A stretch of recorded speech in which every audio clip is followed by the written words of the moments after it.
Hi, everybody. Welcome to Mormonish. I'm Rebecca, And I'm Landon. and we have a returning guest, a favorite guest, Dr. Matt Harris with us. How are you today? I'm doing well. How are you guys doing? Oh, we are good. We are very excited to dig into this topic today. Landon, why don't you quickly go through his bio? As I said, he's a returning guest. But for those of you that aren't familiar with Dr. Harris, let's just read the bio really quick.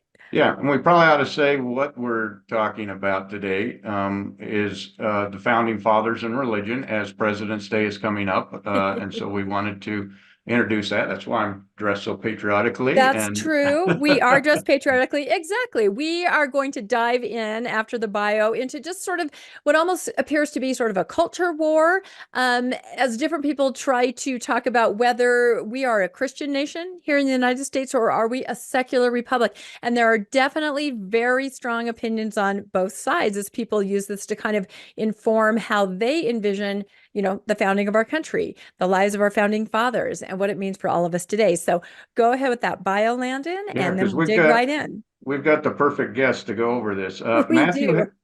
Yeah, Matthew L. Harris is, in fact, you might even say he wrote the book on this. Yeah, that's We'll get into literal. that. Matthew L. Harris is professor of history and director of legal studies at Colorado State University, Pueblo.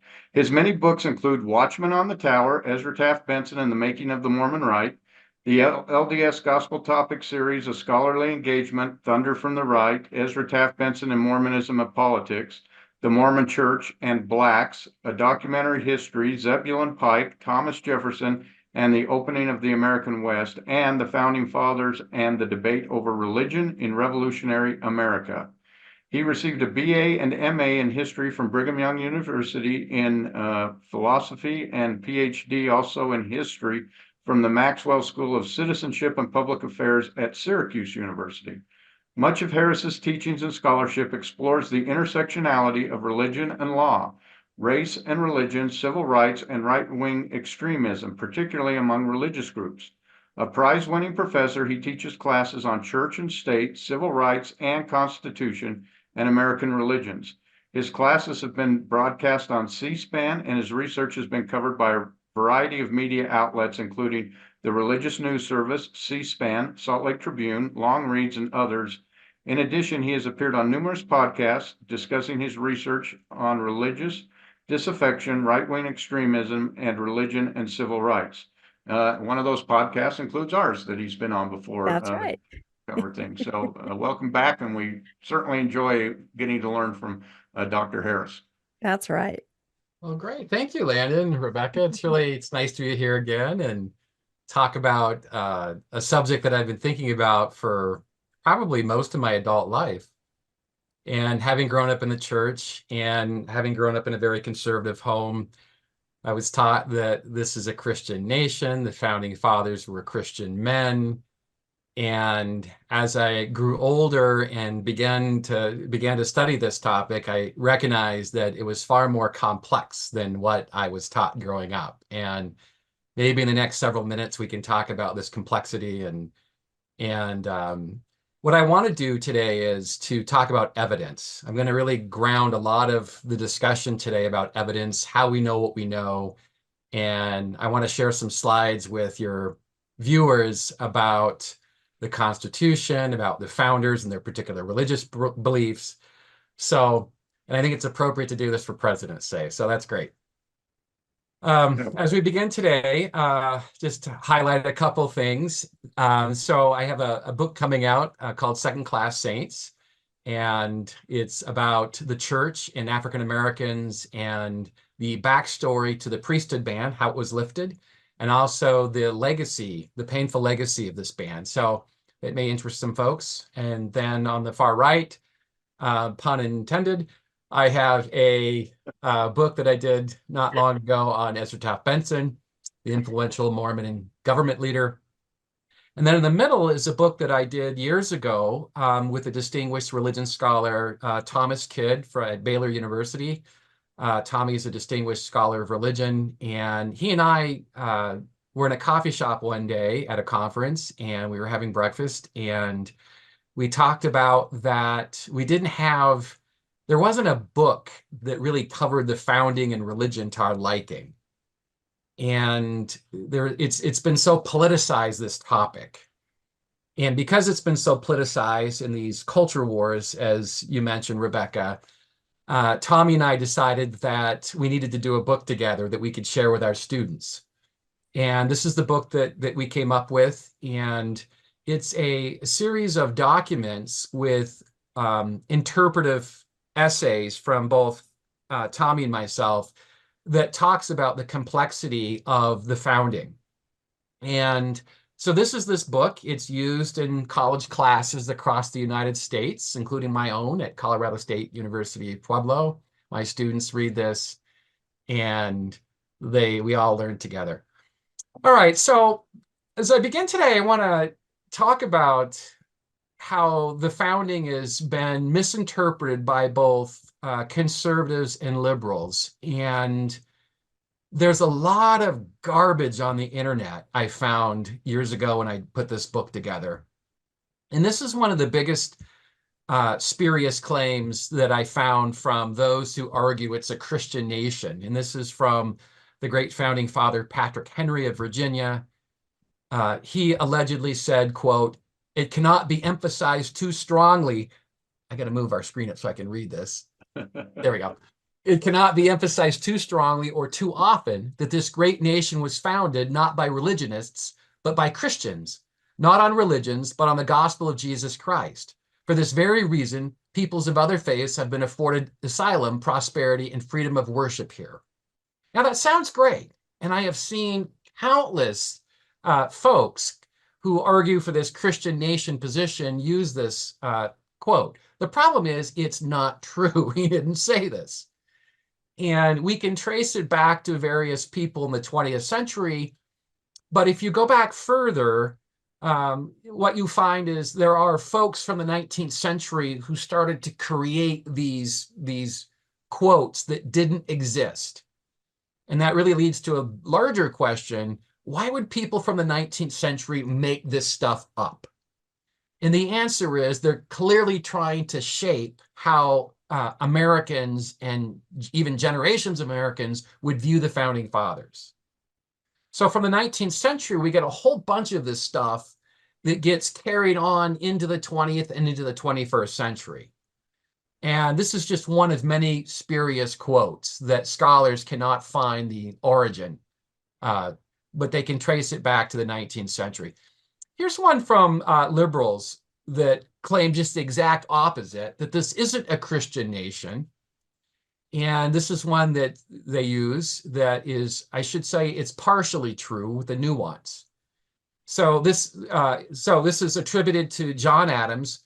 "The government of the United States is in no sense founded on the Christian religion." And for those folks who argue that the founders are atheists or this is a secular republic, this is the one they turn to the most. And I have to say, frankly, when I was researching this Religion and Founding Father book, this is the one that really, really struck at me. And it's partially true because it leads one to believe that John Adams, our second president, wrote it. The truth is he did not write this. A guy named Joel Barlow wrote it, who was what we call a deist. We'll talk about deism in just a minute. But it was a treaty in 1797 that the US government had produced with a majority Muslim nation in North Africa. And John Adams was present at the time. He signed the treaty, but there is absolutely zero evidence that he knew what he signed or that he read it. And there are some newspaper responses to this treaty that read it and they freaked out. And they would say, they said, "This treaty is trampling on the cross of Christ," read one newspaper. So they were upset because this newspaper editor who wrote this clearly thought this is a Christian nation. And the words in this treaty had clearly contradicted that belief. But anyway, this slide is true. It can be traced to a government document. It's a treaty, but it's misleading to suggest that the second president wrote it. And having gone through John Adams's papers many times at the Historical Society of Massachusetts, where the corpus of that collection remains today, I found no evidence that that President Adams knew what he was signing, that he felt this way. He's got other religious beliefs, but anyway, so It's interesting. It's interesting that you bring this up because I had just recently read a book that had quite a few quotes from presidents, and here it is right here. The Uh-oh. government of the United States, exactly that quote. So I guess without getting too technical, it is a real quote. Unlike the first one I shared with you by Patrick Henry, which is completely bogus. This is an actual quote, but it's not given to John Adams didn't write it. We know that Joel Barlow wrote it. And we don't know a lot about this document. And I can tell you, I researched the heck out of this thing. I wanted to figure out, did people know this clause was in there? What did they think about it? And I found a few newspapers who commented on this treaty. I told you what they said. They were upset. But also, too, there are some folks that believe that even though this is in there, they don't dispute the authenticity. They would argue that the U.S. government was just telling this Muslim majority nation what they wanted to hear. This is dealing with negotiation. And don't worry, we're not really Christians in the truest sense of the word in terms of the founding of our government. So the argument is they were just saying that so that they could produce the desired result with the majority Muslim nation. I mean, that's just an interpretive way of looking at it. And another way of looking at it is just Joel Barlow speaking for himself, or is he really speaking for the majority of people in the U.S. Senate and the government at the time? So there are lots of ways to look at this. And one of the things that I want to share, as we'll get into, is a common pitfall that some folks fall into, a trap, if you will, that they fall into when they interpret the founding. And that is they'll read public statements from government documents and they'll say, aha, there you have it. Thomas Jefferson's a Christian or George Washington's a Christian. And the truth is, some of those, on those occasions, those public expressions contradict what they're saying in private. And one of the things I teach my students is when you see a contradiction like that, I'll ask them, which do you think is the better revealer of what they believe personally? Something that's put out there for public consumption in their role as a government official, or what they're saying in private in a letter, for example, that's not meant to be published. And of course, it's the private letter. And then it begs the question, if what they said publicly doesn't really reflect what they believe privately, why would they say it publicly? Well, it's kind of like running for, the Ku Klux Klan, running for public office in the South in the 1920s and not being a member of the Klan, right? It's just what you have to do. And in the 18th century at this time, most of the country are Christians. And the founding fathers, they recognize this. So when they talk about Christian utterances in their public documents, it's not necessarily reflective of their private beliefs as much as a commentary on what people want to hear. And the founding that's fathers, probably just as true today, because we hear that you can't be the president if you're an atheist. Right. You would not win. So politicians know what they have to say to get the votes, and that doesn't necessarily mean that's the person that they really are. I agree. And that's why, as a historian, I am so determined when I write on my subjects that I get access to their letters and diaries. And if they're part of an institution, I want to get their meeting minutes, because those are private documents that really, really reveal what they're thinking.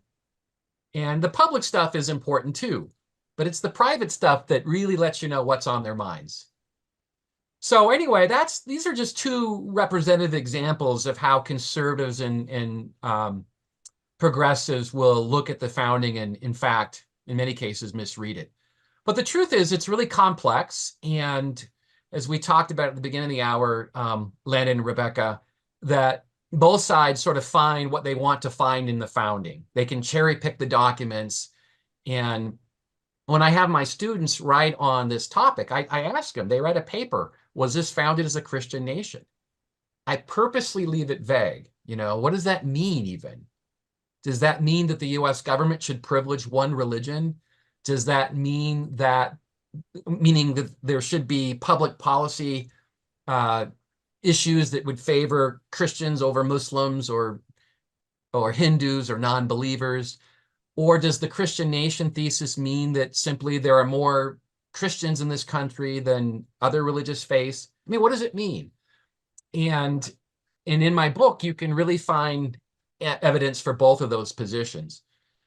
But anyway, I want to just walk your readers, or your listeners rather, through just a brief history of the founding and religion. And during the state constitutions, the country was soaked in Christian symbolism, absolutely soaked in Christian symbolism. And of the 13 state constitutions that Americans wrote after they declared their independence from Great Britain in July of 1776, they each wrote new constitutions, and they privileged Christianity. And you can see this one here that Ben Franklin himself had helped to write. We'll come back to Franklin a little bit. This is in the state constitution of Pennsylvania.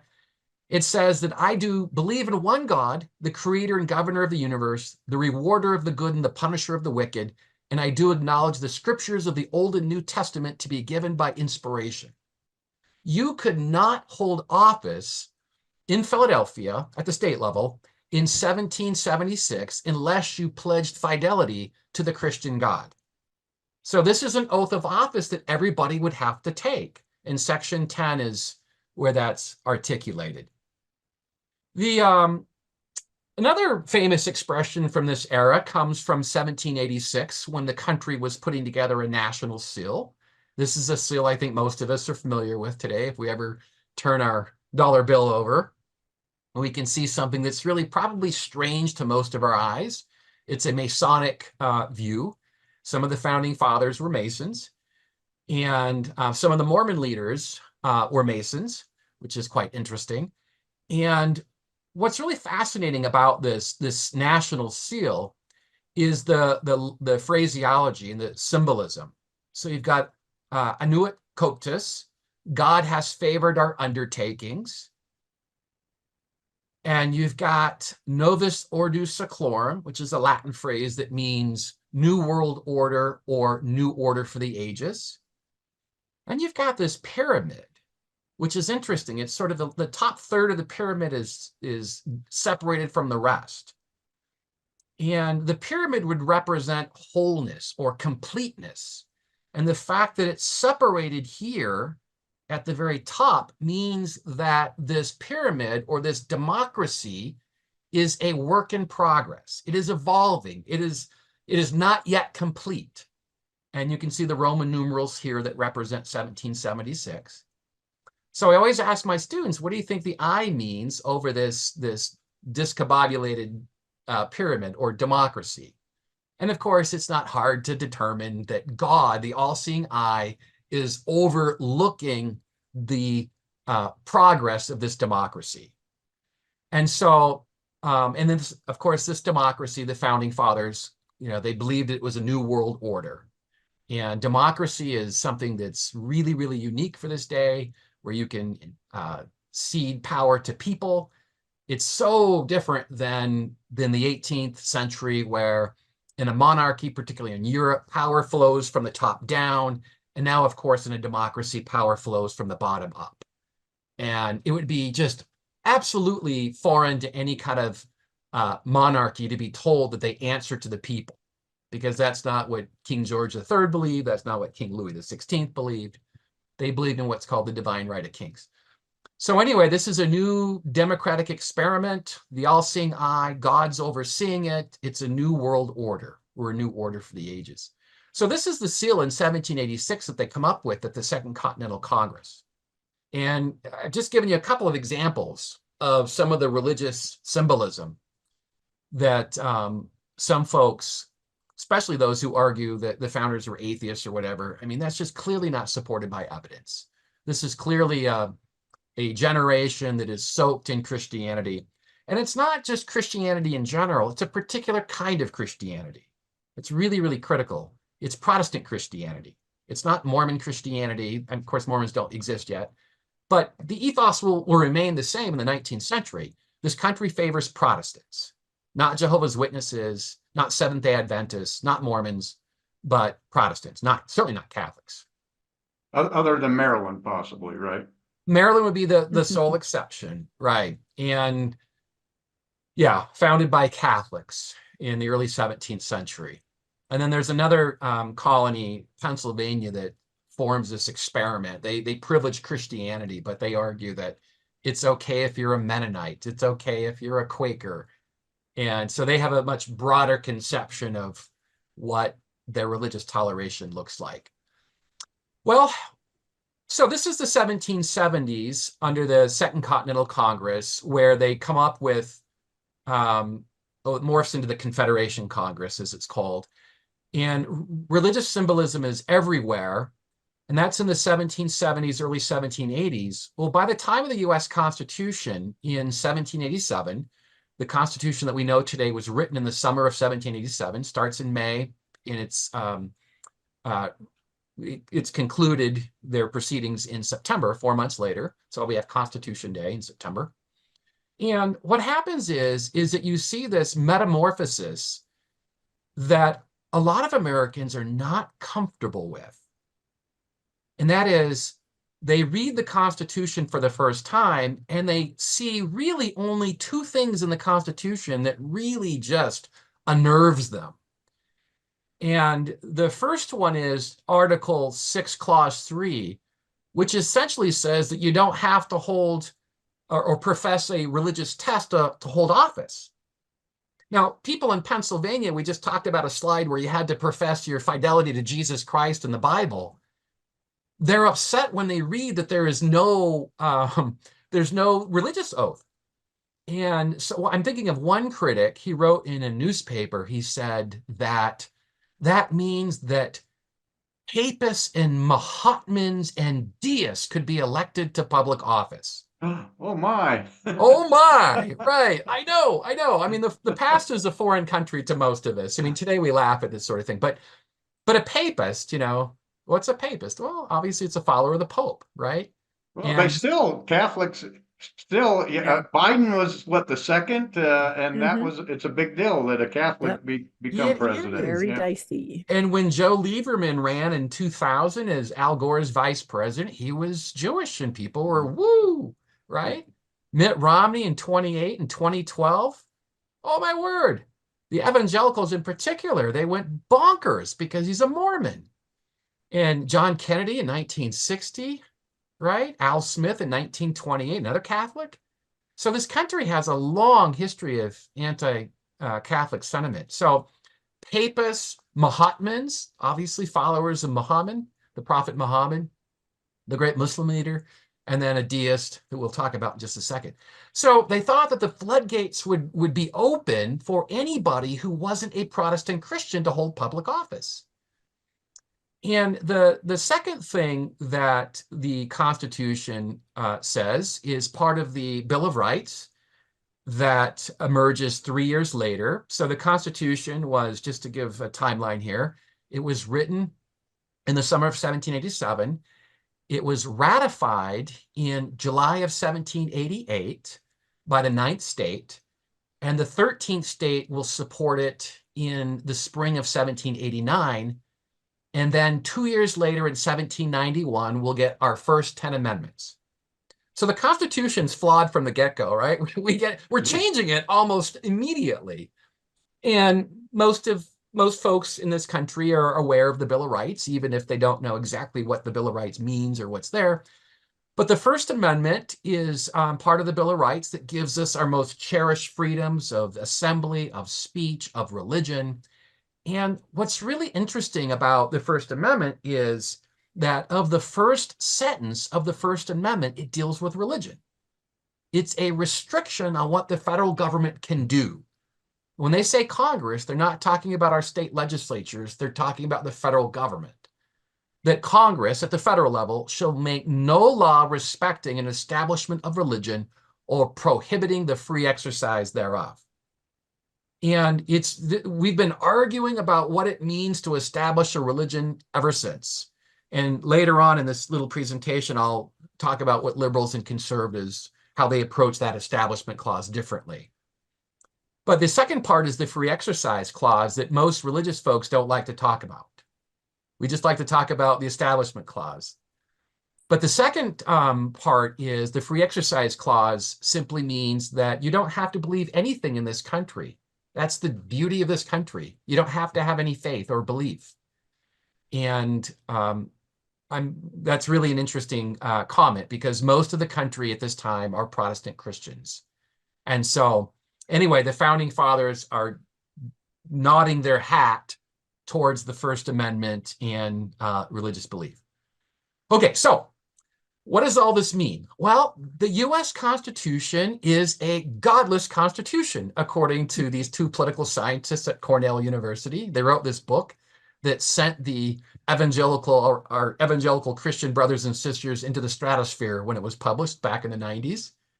And they're arguing that you just don't find God or Jesus in the founding document itself. And I want to just emphasize something. There are a lot of Americans during this era in the 1780s who are not happy about this. They recognize that Jesus is absent. There's no mention of God. It's a vast departure from the state legislature documents, and they're really upset. And some of them refuse to even ratify the Constitution because it doesn't mention God, or as they put it, a supreme being. So I don't want to just sort of make it out that we in the 21st century are quibbling over this. This is a generational thing that's been going on. And other Americans in the 19th century will read the founding document as well, and they'll try to amend it by adding a new constitutional amendment professing that this is a Christian nation and that Jesus Christ reigns as our Lord and Savior. It obviously didn't pass, but this has been a hotly debated topic for a very long time. And it does beg the question, though, if a number of folks are Christian in this country, why didn't it say more about Jesus and Christianity? And there's a couple of good reasons for this. One would be that religion was a state affair, that let the states handle religion. The federal government has nothing or very little to do with that. I'm not persuaded by that argument at all, because our first constitution, called the Articles of Confederation, so the one we have today is our second. Our first constitution was in existence from 1781 to 1788, and it was flawed from the get-go. That's why it only lasted 7 years. But our first constitution was awash in religious sentiments. So I'm not persuaded by this idea that they didn't talk about religion or Christianity because it's a state thing, because other federal documents had talked about religion and Christianity before. I am far more persuaded that this document represents the 55 delegates who were there writing it. And some of the more diehard founders, as we would call them, diehard Christians, were not at the Constitutional Convention. And I'll give you just two quick names. Samuel Adams, which is, he advocated for a Christian republic in his writings. He was not at the Constitutional Convention. And Patrick Henry, who was very much a very proud Christian, he wasn't there either. So it would have been interesting as a counterfactual experiment, what would happen if Samuel Adams and Patrick Henry and some of their ilk, were there. And I asked my colleague, or my co-author, Tommy Kidd, whom I mentioned a minute ago, is a strong evangelical Christian.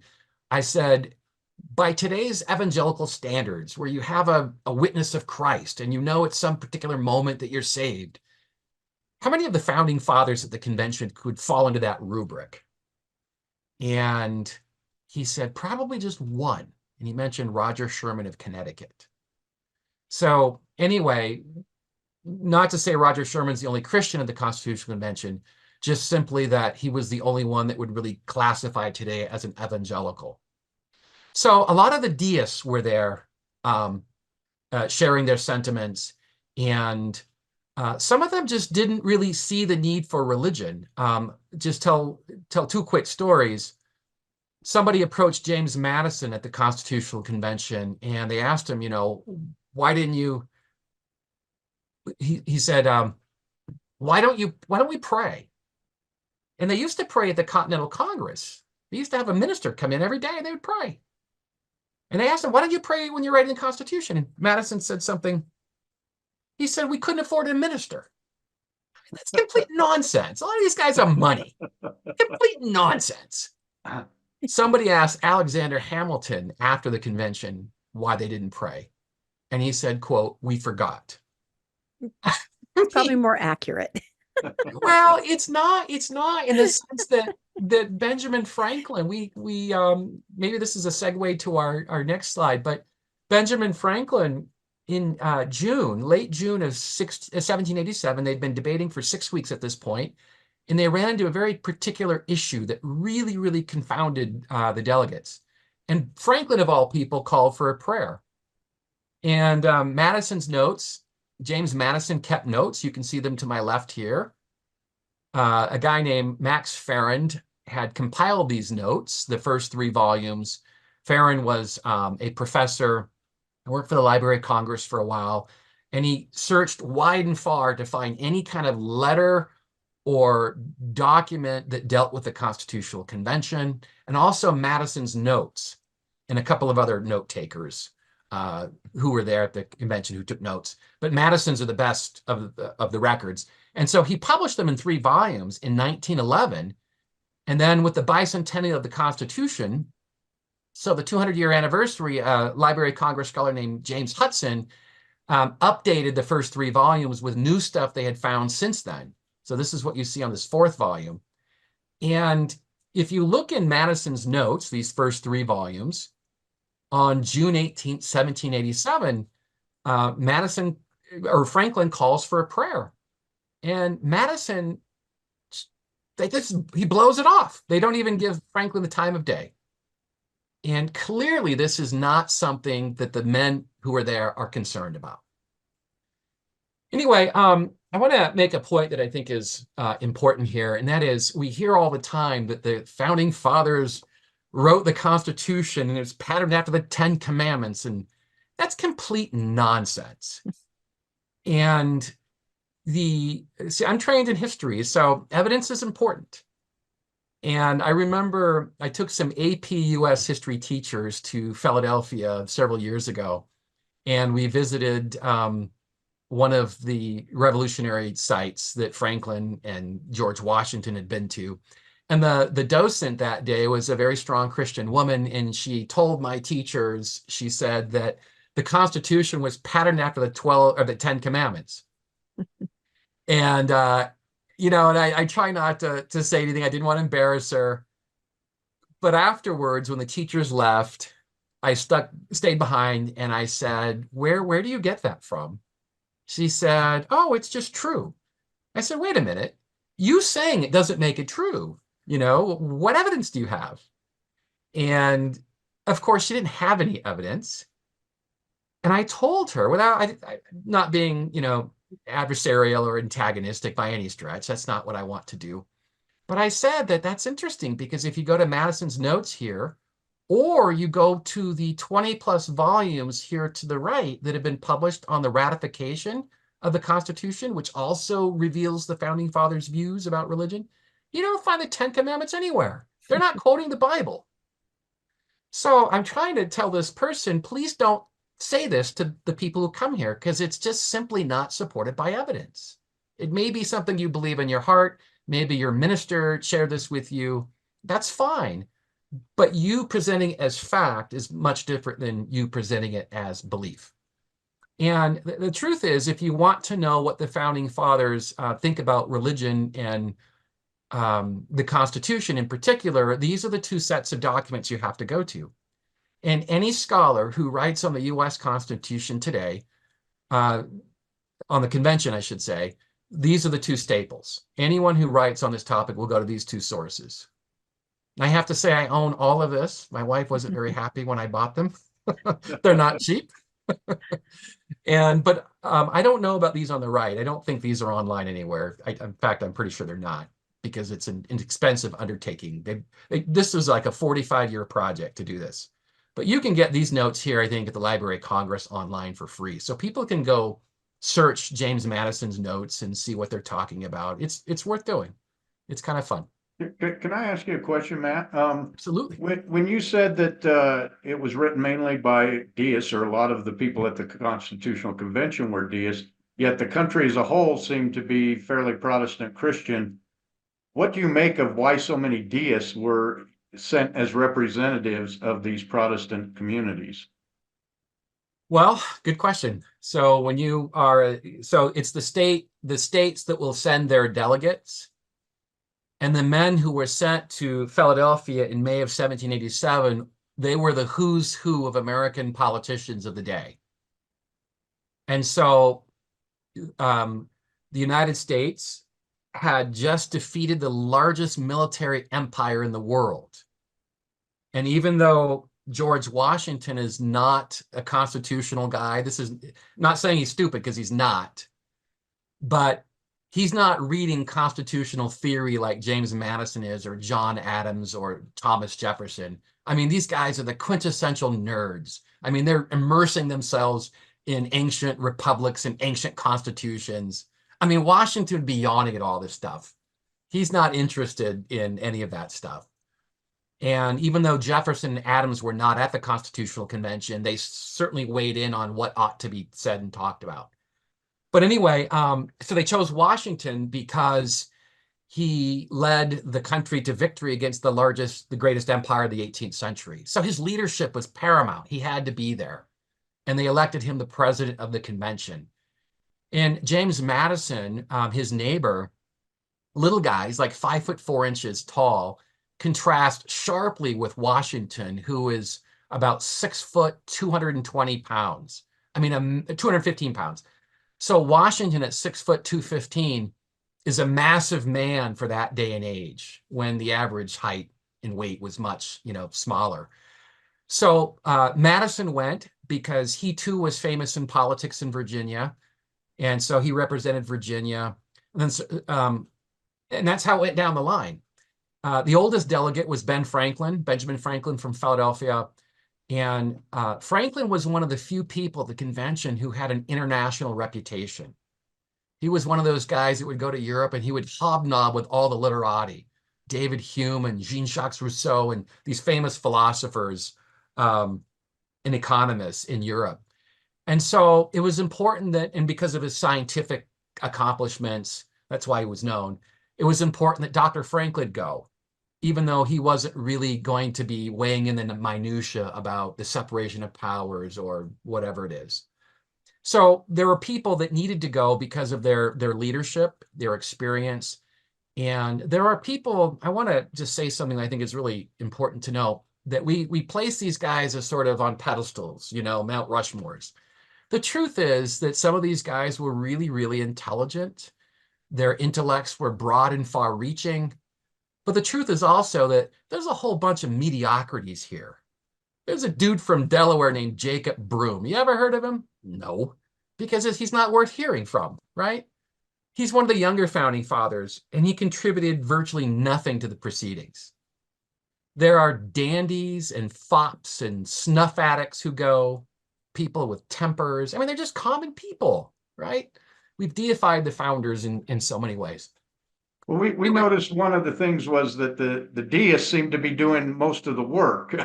Well, because when you start naming the names of the people who are doing most of the work, they're the deists. And I don't know if that's because they're the most educated and they have the most foreign knowledge, which usually makes you less religious when you have knowledge of different cultures and you're more educated in those type of things. So I was wondering if that's maybe why so many deists were there.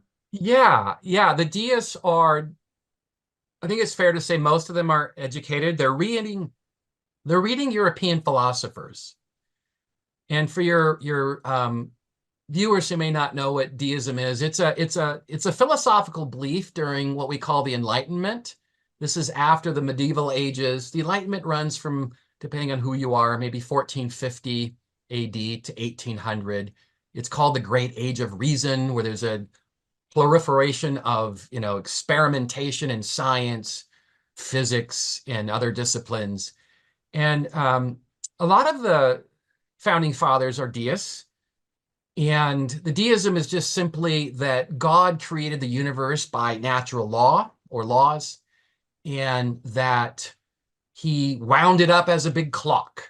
And he takes a step back from his creation and he watches it unfold. Or as this little wind up clock illustrates, it just sort of ticks and ticks and ticks, and God takes a very distant look.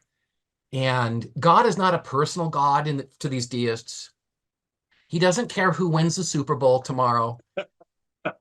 He he doesn't care about BYU football. That's clear. He does. No, all right. I'll stop.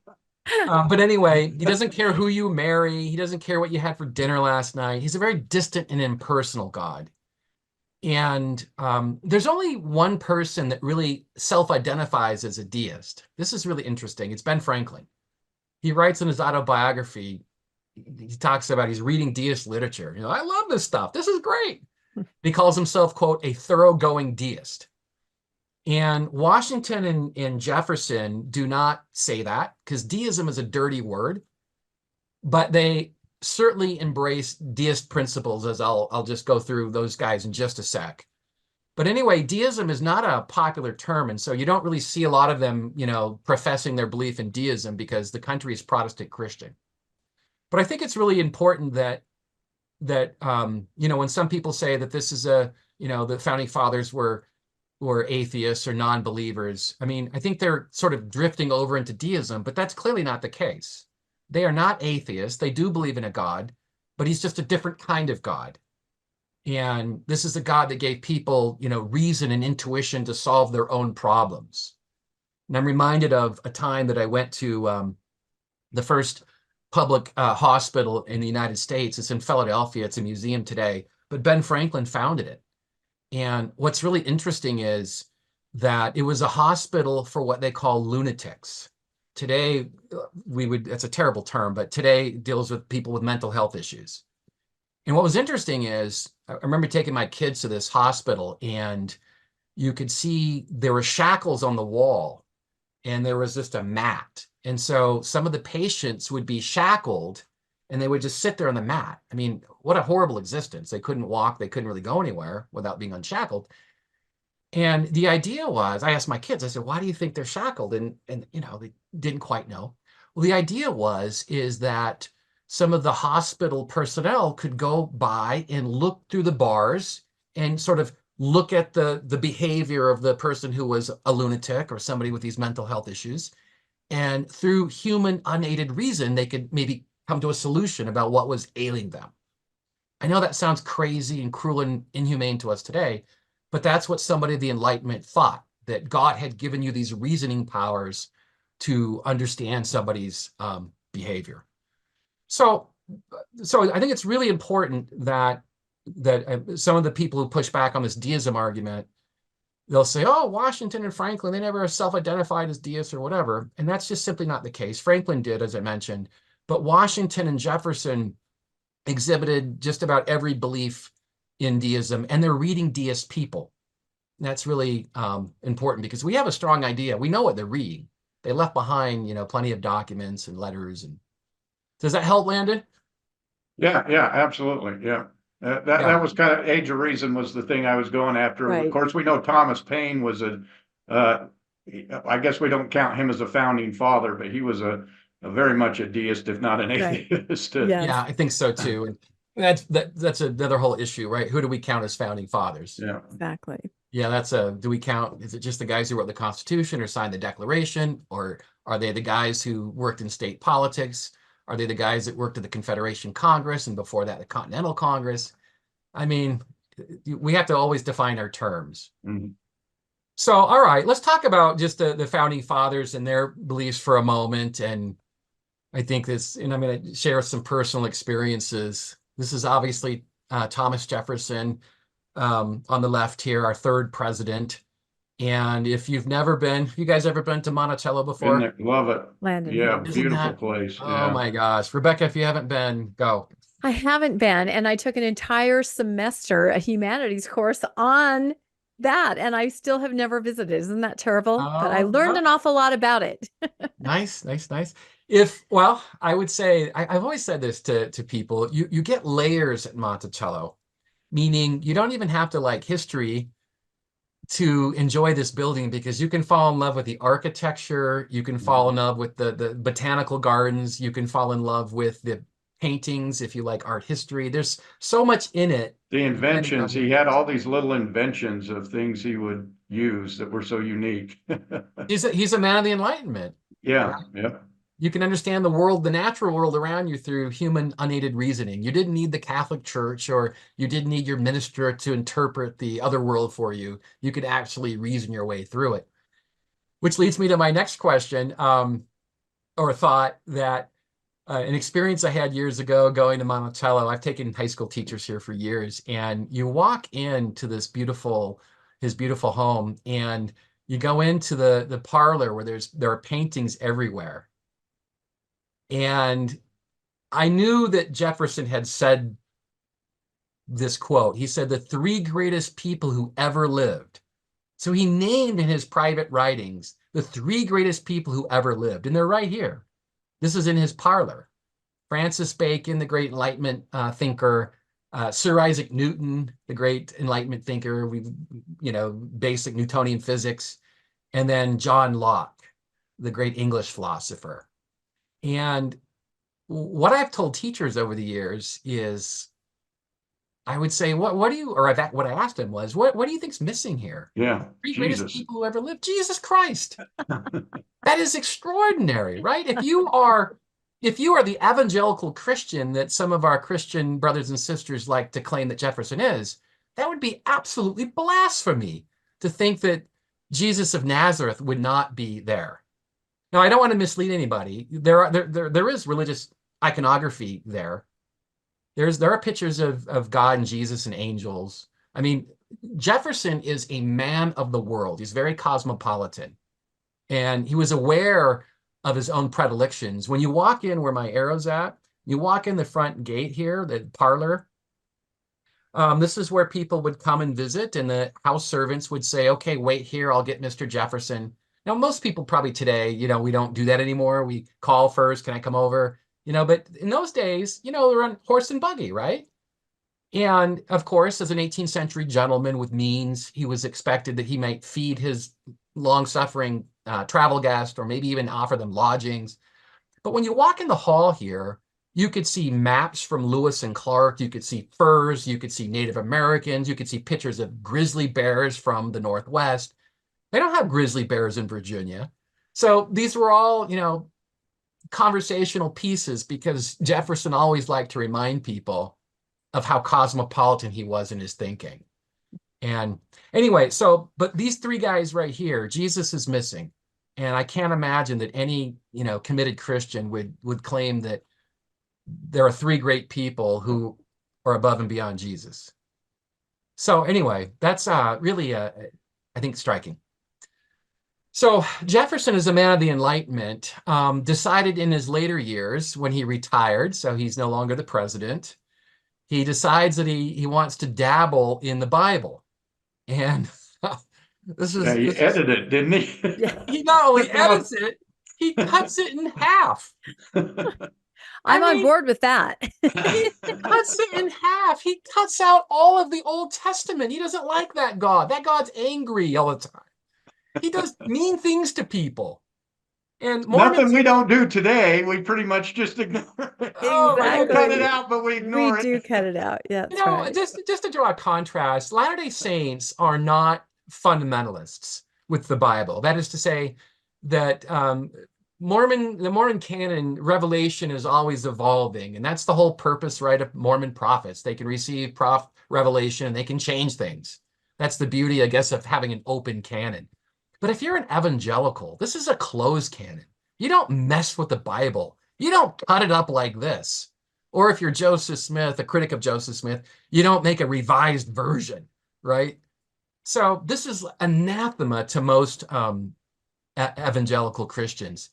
And so Jefferson decides that he doesn't like the Old Testament, so he just cuts it out. And he doesn't like a lot of the New Testament either. And so I always ask my students, some of whom are religious, some of whom are not, but I will say something like, what do you think he cut out of the New Testament? And they'll say, well, he probably didn't like the miracles. I said, absolutely. They make no sense to human reasoning, how you can feed a multitude of people with a handful of loaves of bread, right? Or how you can, pick up some mud, spit in it, and rub it on somebody's eyes to make them whole again. I mean, that's just so crazy to think, to reason that way. So Jefferson thought that those kinds of miracles were just ridiculous. And he doesn't think that Jesus is divine. He thought that that was a concoction by St. Paul. But he does think Jesus is a moral person. He's an actual person. But the whole divinity thing where he died and rose to heaven on the third day and was resurrected, that's just pure fiction to Jefferson. So this is what he did. He used a few languages to cut and splice things that he liked. And he focuses on the Sermon on the Mount. He thought that the Sermon on the Mount was a beautiful way to construct a new government. It's a beautiful way to instill a social morality in these new Democrats, small d, people who could live under a democratic republic, as it was called. And one of the things that he really liked was Jesus's teachings on forgiveness. That, what Jesus said, if somebody forgives you, Master, how many times should I forgive him? You guys know. Jesus said 70 times 7. Mm-hmm. Forgive your enemies infinitely, right? And that's a stark contrast from the Old Testament, that if something happened to you, if they were to punch you back harder. That's not a good blueprint for a new nation, right? Yeah. So Jefferson, he cherry-picked the passages that he liked, and he cut out the Old Testament and a bunch of the New Testament, and you can see the result. It's a thin little book. And again, I like that. That's good. Easy to read. I remember seminary where you had I do back too. in the day when you had to read the whole dang thing, or at least say that you did. I do too. I remember a seminary teacher I had. Bless her heart, she was a nice person, but not trained, not even remotely qualified to teach youth the Old Testament. So trying to mutter through what these things meant, and it was difficult. This is a picture I took a couple of years ago at the Library of Congress. They took, so this is of Jefferson's Bible, and when he died in 1826, he passed this on to, it got left in the hands of his granddaughter ultimately. And in the, I think, late 19th or early 20th century, the granddaughter donated it to the Library of Congress. And because it was so brittle, now this is, let me just pause. This was a secret. Nobody knew about this except Jefferson's family. Oh, really? Okay. He was not trying to publish this, make money. This is just the inner workings of a very active mind, about curiosity about the world. And so he did this in his retirement, and so the world didn't know about it until the granddaughter donated it to the Library of Congress. And after all these years under lock and key, they decided that they were going to put it out for a display at the Library of Congress. And so I just happened to be in town that day with some high school teachers when they brought it out. And this was under a glass case you can't really see from this image. But this is what it looks like. You can see right here where my arrow's at. He cut out passages here, and he would splice them, throw them in the trash. I mean, he really created this eclectic Bible. And to call it a Bible is really misleading. It's really, the musings of an old man at Virginia is really what it is. Anyway. Again, I would read that over the Bible.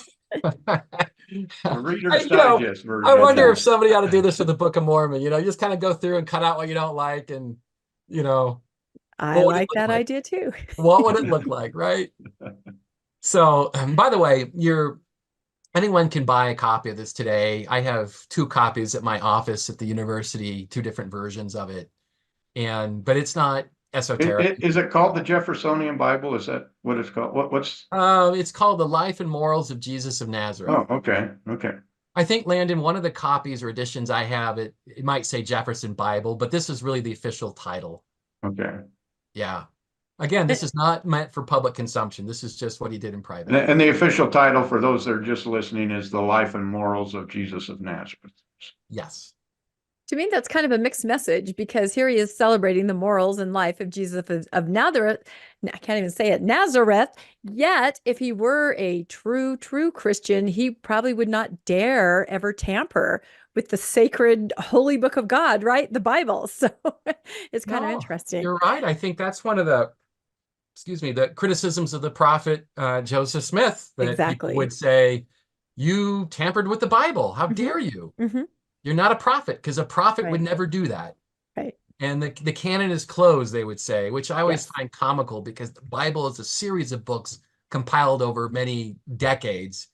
But yet, some folks who aren't trained or observant or informed, they just think that somehow it's one book produced by, And this is wow. very much a deist thinking, because he doesn't believe in the miracles. He doesn't believe that God would send his own son, because he's a very remote God that's not interacting with the human beings. Yes, correct. And I think a lot of our Christian brothers and sisters mess this up, because Jefferson talks about Jesus, I wouldn't say a lot in his writings, but some. But he looks at Jesus like he looks at any other moral leader.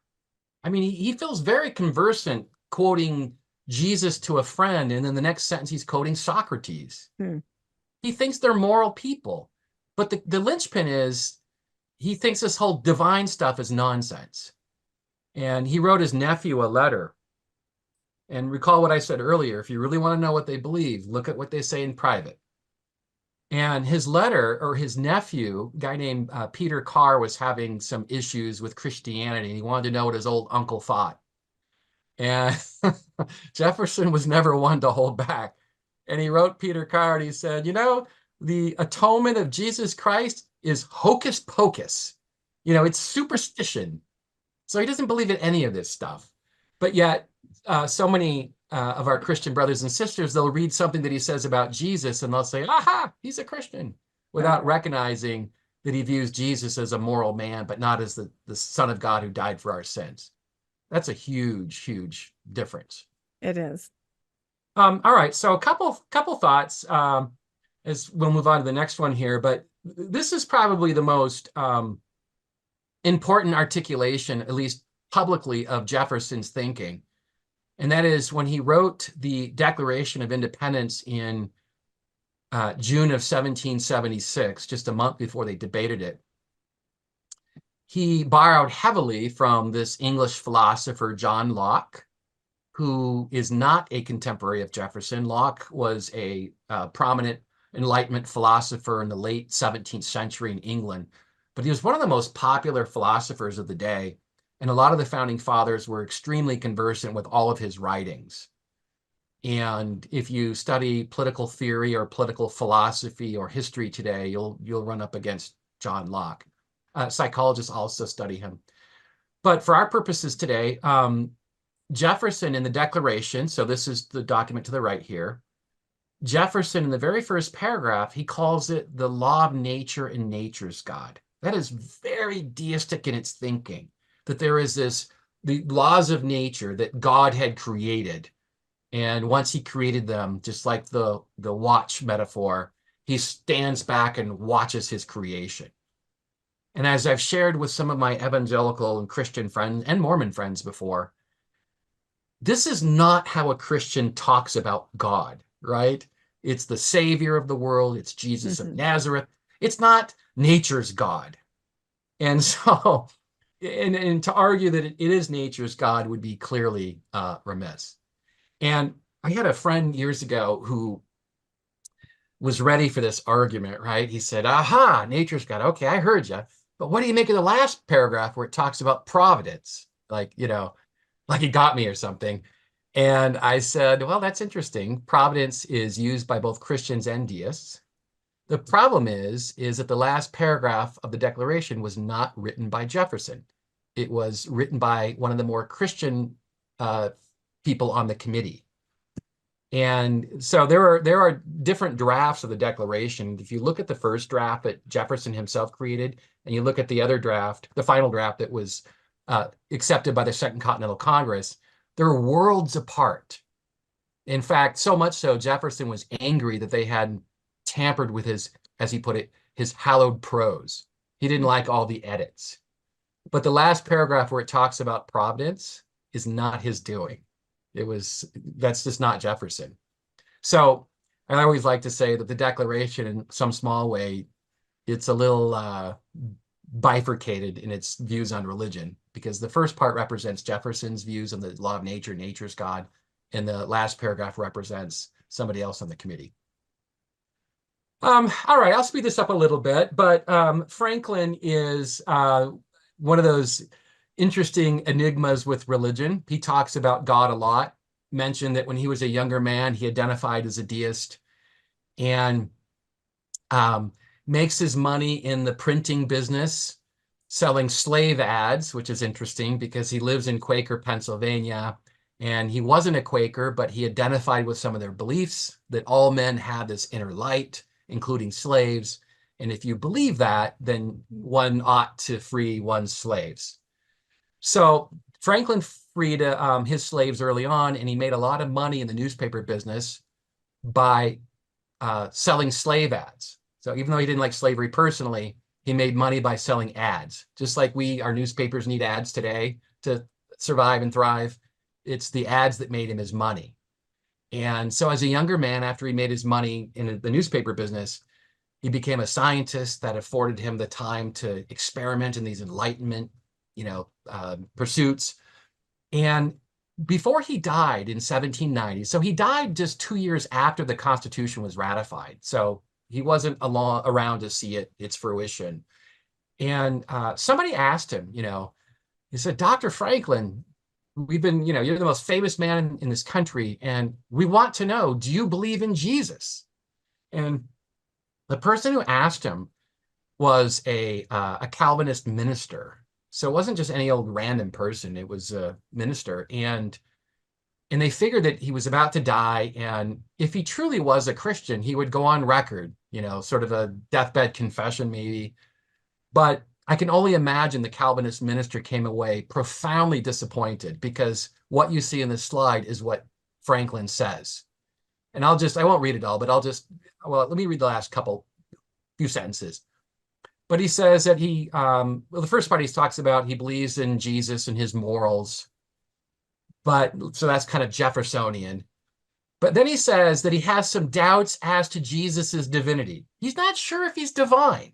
I mean, Jefferson was sure that he wasn't. Franklin says, I'm not sure about it. And he says that I have never studied it before. That's not true. Everybody in this generation thinks about Jesus, so I don't believe that for a minute. But he said, I've never studied it before, and I think it needless to busy myself with it now, when I expect soon an opportunity of knowing the truth with less trouble. You gotta love Franklin. That's a great answer. I mean, how do you respond to that, right? But Franklin does believe in God. This is from his autobiography. He does definitely believe in God, but it's a deist God. There's no question.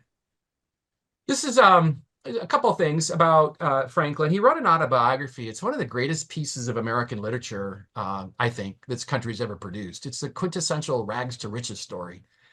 And what's fascinating about this right here is that in the autobiography, Franklin articulates a list of 13 virtues. And men of the Enlightenment, like Franklin, they believed in perfection, not in the Christian sense or not in the Mormon sense that you can perfect yourself and you have to always do your church calling to the, that sort of thing. Clean the church. Clean the church, All of or that. God will punish me, or whatever. I won't get some blessing if I don't do this or that. Franklin, would find that silly and absurd, that sort of thinking. And Franklin argued that people ought to be perfected, but it was the person themselves that would do the perfecting. It wasn't in Jesus Christ. It wasn't in his atonement that makes us one with our Maker again. It was in following these 13 virtues, if you wanted to perfect yourself. And you can just see some of them here about, temperance, don't drink too much, sincerity, be sincere in your truth. There's some, don't gossip. This is a fun one, be chaste, which is interesting since he fathered a bastard child. Yeah. Well, he had goals to be chaste, I guess we're saying. Whether he met them We or all not. fall short. We can always hope and aspire, right? And imitate Jesus and Socrates. What's funny about this, I wish I probably should have put this slide up, is that he kept a calendar of how well he was doing on any given day with these 13 virtues. And there's a calendar, chastity. There were a couple of days during the week where he didn't do so well. And one of my students said once, he said, well, maybe that's when William was born.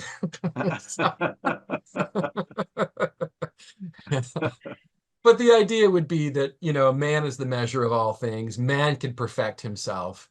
And that is certainly far into Protestant Christianity at this time. Have you guys seen this one before? Absolutely. Oh, Got it that's in my garage right now. in your garage. Was it once in your house, It though? was once in the house. It's now That's been moved. It's in every house, every Latter-day Saint household I've ever walked into, I think. It's not only there, but it's usually prominently displayed. They love this picture. If I could, I'm not going to do it, but I could show you you'll see all my research notes, and my office is a mess. But to my left over here, I have a massive picture of this right You here. do. Do. See? Had it for a long time, Rebecca. So Yeah. you're spot on. No, I mean, it's a beautiful picture, and Yeah. I understand the sentiment and everything. I mean, it's moving. I can see that it's a moving picture. So Yeah. It's false. yeah, I was just gonna say, but Whether it's true or not, or whether it's an accurate depiction, to me, as a historian, is irrelevant to me. I'm more interested, how did this mythology get created and why? And so the first part is, of course, he's at Valley Forge. It's one of the low points in the American Revolution. We've mythologized Valley Forge because his men don't have proper clothes. They're eating what they call fire cake. It's just a mixture of flour and water, which is not healthy. And as part of this mythology, of course, what they don't tell you is that Washington gave orders to his men to offer to take animals and also food from the local farmers. And when the farmers, he said, we'll pay you after the war. Don't worry, we're not stealing it, but we'll pay you. And of course, the farmers aren't stupid. They know that continental currency is worthless. And kind of like Confederate currency during the Civil War. And so anyway, this is the dirty secret of Valley Forge, is Washington decided they took the stuff anyway. So they're robbing the countryside, which is sort of demythologizes a lot of the story, right? But anyway, one of the earliest biographers the earliest biographer of George Washington was a guy named Parson Weems. And he published a biography in, I think, 1808. And it's in that biography where Parson Weems talks about Washington throwing a coin across the Potomac. And if you've been to Mount Vernon, you'll know that would be physically impossible. It's a large body of water. It's in that book where we get the cherry tree story. You guys remember that one, where he chops down the cherry tree. And it's also in this story where we get a Quaker person named Isaac Potts, who allegedly watches Washington kneel before his maker and pray at Valley Forge. Now, there's absolutely no evidence for this. Weems is on record as being caught in some of these lies, these fabrications, and he essentially says that we need this country to recognize that this is a Christian country. And so he starts to mythologize the founding to his own liking. And he's not the only one, of course. But part of this mythology is that this is a Christian man here who's kneeling before his maker to supplicate during this great time of need. And what we know about Washington is just the exact opposite. When I made a distinction earlier between learning about public expressions of religiosity and private. He's the greatest example of that clash, I think. Because in public, he's going to church during the Revolutionary War. This is in Philadelphia. This is one of the wonderful churches in this country called Christ Church. And you can see pew number 56 was reserved for George Washington and some of his top lieutenants. But Washington is not religious. I mean, he goes to church because you have to be. And I mean, in Virginia in the 18th century, if you ever wanted to be elected into politics, you had to go to church. And of course, we're talking about the Church of England. And Washington, just a couple of quick things about his private religious beliefs. he never takes communion. His wife does, but he doesn't. And he doesn't believe this stuff. He just doesn't. And his wife begs him, and he says something like, I'm not worthy enough, but just a cop out. He's not a believer, at least to the point where he feels like he needs to take communion. And the second thing that I think is instructive is that we have nearly 12,000 pages of Washington's letters that remain today. And he mentions Jesus Christ like once or twice in 12,000 private letters. And he mentions Jesus in offhand ways. And what's really fascinating about that is that if you really believe in Jesus Christ and he is your God and your Savior, it seems to me that 12,000 pages of correspondence, you would be talking about Jesus. You'd be bearing witness to his name, his salvation, his grace. And Washington doesn't do this. And anyway, I should tell you how I know this. So I did research on this and looked myself, but in the need to be thorough, as I put this Founding Father book together with Professor Kidd, in the need to be thorough, I reached out to the people who publish Washington's writings at the University of Virginia. It's a multi-volume thing, kind of like the Papers of Joseph Smith, the multi-volumes, same thing.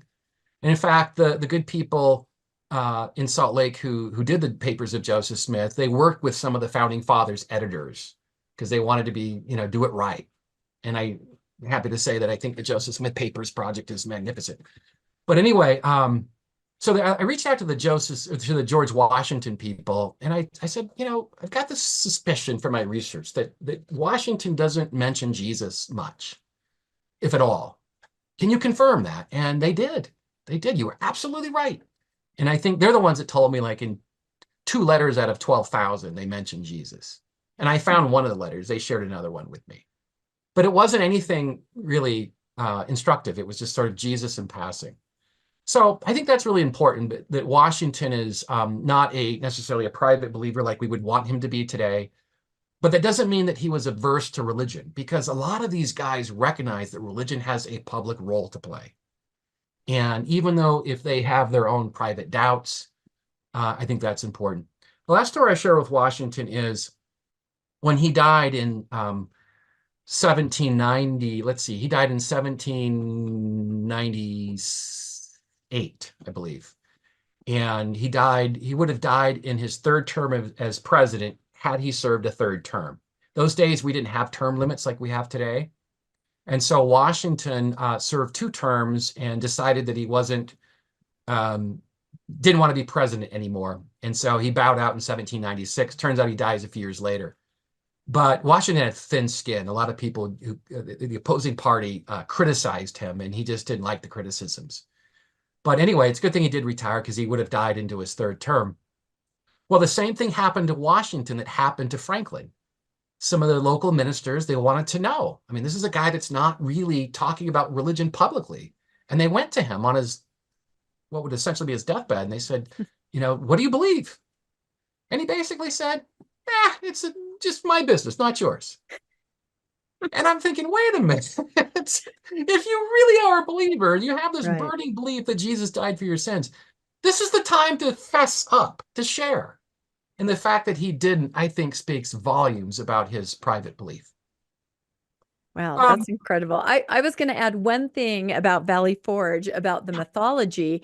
I don't know if you've ever heard this about the Mormon mythology of Valley Forge, but I was raised with this, that George Washington, of course, having a very difficult time. In his tent is Moroni, Captain Moroni, who is there guiding him, instructing him, helping him every step of the way. So I feel like he was not only Christianized by people, but he was also Mormonized by somehow putting some Book of Mormon figures in there as playing a key role with George Washington, to bring about, America, so that Joseph Smith could do what he needed to do. So I think it's just, when you have a leader that's that pivotal, people want a piece of him and they're going to put their own narrative on him. But yeah, I don't know if you've ever heard that, but I was raised knowing that Moroni was in his tent. Yes.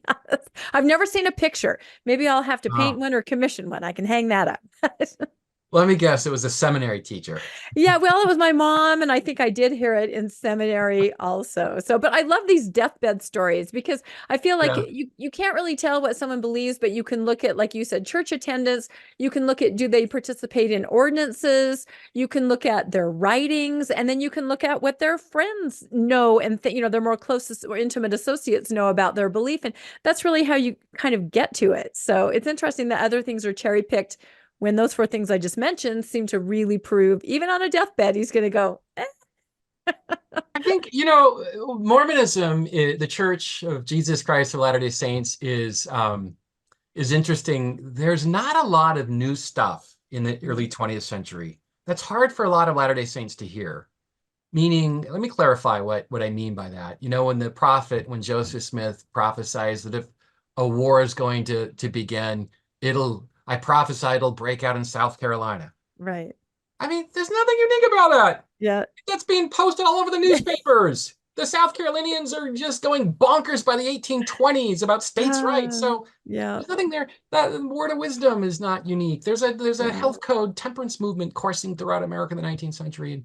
And with religion, it's the same thing.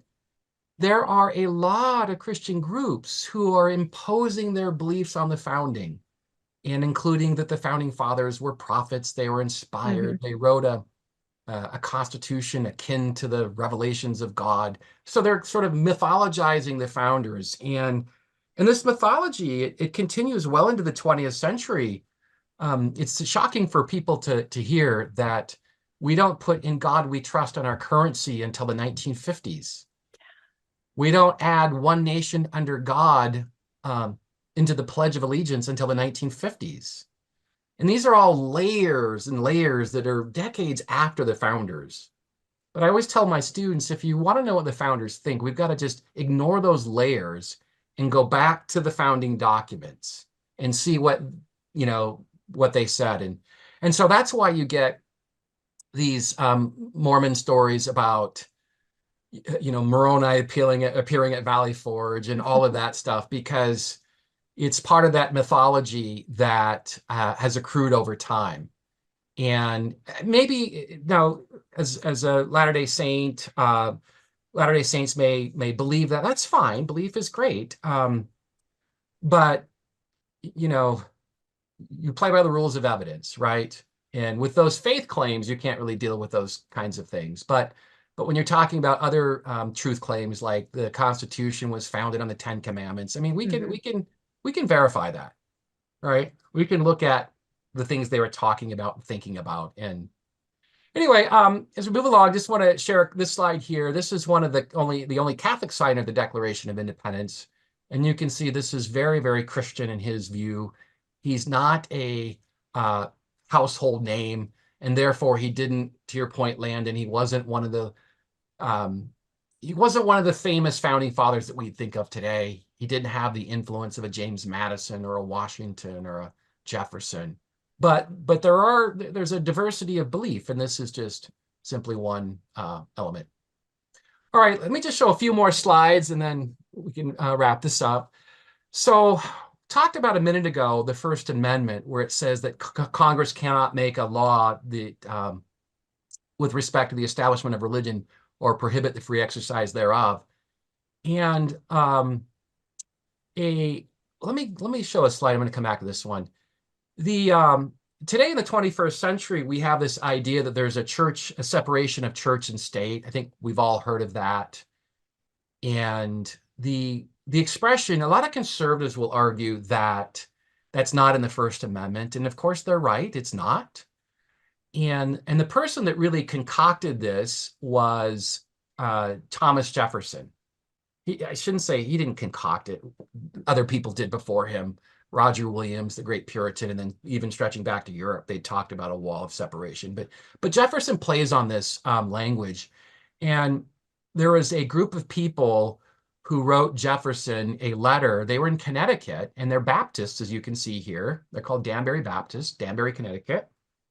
And they were upset that the dominant religion in Connecticut in 1802 were Congregationalists. And they didn't like paying money to support the state-sponsored church, which is Congregationalism. It's not hard to realize that if you're a Baptist, you want to pay money to support your Baptist church, not one that you don't agree with. And Jefferson had been fighting this sort of thing his entire adult life. And in the Declaration of Independence, he talked about natural rights, life, liberty, pursuit of happiness, also pursuit of property, as John Locke put it.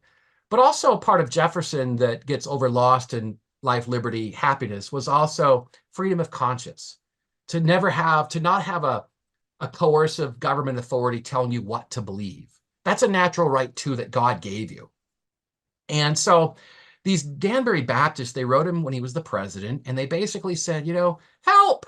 We don't want to support the Congregationalists. And Washington responds back, and he uses this metaphor that is now famous in our lexicon. It's called, the wall of separation between church and state. But the gist of the letter is, Washington says, I'm so sorry I can't help you, that the religion is a state function. I'm a federal officer. I can't help you. I'm powerless. And so clearly the Danbury Baptists were upset by his response. But Jefferson did say, I'm sympathetic with what you're doing. I just can't help you. And so what we find, if you can fast forward now to 1947, there's a famous Supreme Court case just after World War II where the Supreme Court will apply that metaphor for the first time. They'll apply that wall of church and state metaphor to the state governments.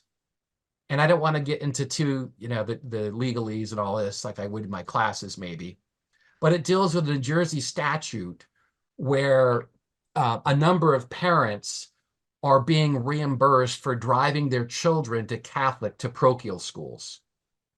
And one of the parents complained, arguing that that was a violation of the First Amendment's separation of church and state clause. And the Supreme Court, you can see them here to the left. This is what the court looked like in 1947. Here's the great courthouse in Washington, D.C., where they sit, adjudicate these cases.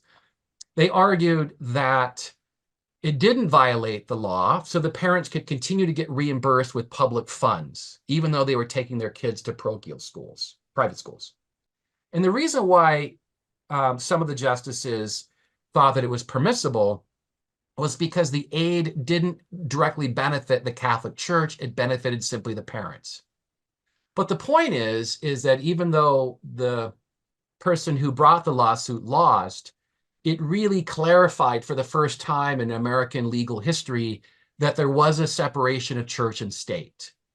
And to this day, we've been arguing about how firm that separation ought to be. Are there holes in this wall? Holes meaning, is it okay for the football coach to pray with the team, right? Is it okay for, a public school teacher to wear a cross or to bring in the Bible on their desk? Things like this that we constantly talk about.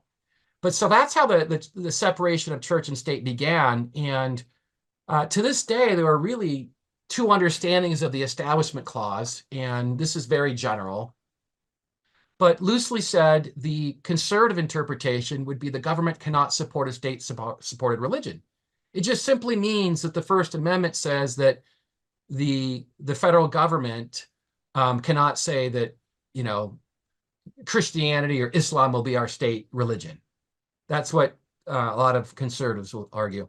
Liberals will argue that the government cannot support a state-sponsored religion or give preferential treatment to any particular religious tradition. And when you guys had me on a while back, we talked about white Christian nationalism. And clearly, white Christian nationalists who are part of that particular strand of thought, they argue that the government should indeed give preferential treatment to Christians because this is a Christian nation. And because we've strayed away from that belief, we are where we are today, mired in sin, mired in corruption, mired in whatever. And in order to get back to our Christian moorings, we have to return to a biblical-based worldview. So we have these really stark differences as conservatives and liberals about what the separation of church means. And one of the most prominent, got 2 slides left to share, and one of the most prominent people conveying this idea is an evangelical named David Barton. He's not trained in history. He's written a couple of books. This is the first book that he wrote probably 15 years ago, I think, called The Myth of Separation. And just what it says, that there is no myth of separation. The founding fathers never meant for there to be a separation. Look at the First Amendment. It doesn't say church and state there at all. And of course, he's not wrong on that. So his facts are right. His conclusions are wrong. And over time, we've looked at the Constitution to discern this idea that there ought to be a separation of church and state. And so David Barton isn't just some guy who wrote a book, a rando book. He's big in the evangelical movement. He's been on big talk shows. I think Jon Stewart had him on once and embarrassed him. That was fun. And he's testified before Congress as sort of their expert. And one of his calling cards is two things. One is he's collected all these founding documents, which is always kind of funny to me because all the stuff he collected is accessible to everybody. But anyway, he's building himself up to be this expert, and he takes pot shots at people like me, professional historians. And what he says is that those historians, they just quote each other. They don't go back to the original documents. And that's absurd. I mean, that's what we do. We construct arguments about the past through these primary source documents. So Barton has created a straw man that we historians just sort of create this circular argument quoting each other without looking at the real sources. And anybody who's just spends a few seconds in some of the great literature produced by historians will recognize that it's driven by primary source documents, including the ones I shared earlier with Max Farron's notes on the Constitutional Convention. So he creates a straw man to sort of prop himself up. And Latter-day Saints, I'm sad to say, have latched on to him in recent years. And one of the things that Barton has done is that he created another book or published another book called Jefferson Lies, and exposing the myths you've always believed about Thomas Jefferson. And he's trying to push back on this idea that Jefferson is a deist. No, he's a Christian, he argues, and believe that Jesus died for your sins. I mean, completely irrational. It's not supported by the documents. And what Barton did was that, I remember just a quick story. I was in Barnes & Noble when this book came out. And frankly, I don't spend a lot of time with this garbage because he's not a legitimate historian. He's just not somebody that I would trust as an authority figure. And anyway, so I looked at the book and I was glancing through it. Now, my book had already come out, and so I know this stuff really well. I spent a lot of time working on this book that Professor Kidd and I did. And it just took me, a few seconds in Barnes & Noble. And I realized right away that a lot of these quotes are just bogus. They're fabricated. He's ascribing things to Jefferson about Christianity that he didn't say. And once again, the story here is, where did he get these quotes? And Barton got them. He didn't make them up. I'm not here to tell you that Barton just sat there in his living room one day making up things. I was just going to ask that question. Did he, No. misinterpret them from another source, or did he actually? No. Some people. He didn't pull a Mark Hoffman. He wasn't doing that. Okay. Clarify that. No, what he did was, he's not trained in history, so he doesn't know methodology. He doesn't know source analysis. And so what he did was he just recycled bogus quotes from the 19th century, not realizing they're not authentic. He didn't trace them back to the origins. So the so-called expert, made a very fundamental rookie mistake. And so it took me just a couple of minutes just to pull out several sources, quotes that I knew were bogus. And it's funny, I drove home that night and I thought, do I want to write the publisher an email or a letter and say, look, this is fraud. Mm-hmm. You should be aware of this. This is fraud. And as I was thinking about this, a few days later, this story was published in the Christian Science Monitor. It's recalled. So my colleagues elsewhere beat me to the punch. They had already complained about the book. Oh my gosh. And so the first line says, The book, The Jefferson Lies by author David Barton, has been recalled by publishers after numerous complaints of historical inaccuracies. So this is the guy that really, again, is the big guru on the founding and religion. And Mm-hmm. I have a friend who's an evangelical minister in my community, and I invited him to my religion and politics class recently. And nicest guy, I really like him a lot, but he's not a scholar. And I wanted him to talk about, I try to expose my students to different worldviews. And so I told my friend, I said, Pastor Greg, talk about what it means to advance a biblical worldview in school education and politics. What does that mean for your faith community? Anyway, so he said the things I expected him to say, and then he appealed to David Barton as the expert. And my students just let out an audible gasp because we talk about Barton. And I have to say they were respectful, but it wasn't pretty. I mean, they pushed back hard. He wasn't expecting that. And he told me afterwards, as we finished, he said, wow, it's clear they know a lot more about this topic than I do. And I made a joke. I said, it's because I read my book. So Isn't it true that Tim Ballard's an expert on the founding fathers and the Yeah. Constitution? Oh, don't yeah. get me started, Landon. He leads tours and things. Absolutely. He's written many books, I thought. Yeah, he's so. written many books. Yeah. Here's a thought about this. If I may, I've got one more slide I want to share with Latter-day Saints and Barton. But Ballard, when he started publishing his stuff on the founding and Lincoln, I was really disappointed in Desert Book. And I understand it's a business and they have a model. I get all that. I understand that they promote faith promoting, books. That's fine. I don't have an issue with that. The only time I ever have an issue with faith promotion is when they couch it as scholarship when it's not. So, but it has its place as devotional works, as we would say. But I was disappointed with Deseret Book because for a couple of reasons. Number one, this is so far out there. It's just crazy. I mean, crazy stuff. I mean, clearly the product of an undisciplined mind, drawing the most dubious conclusions.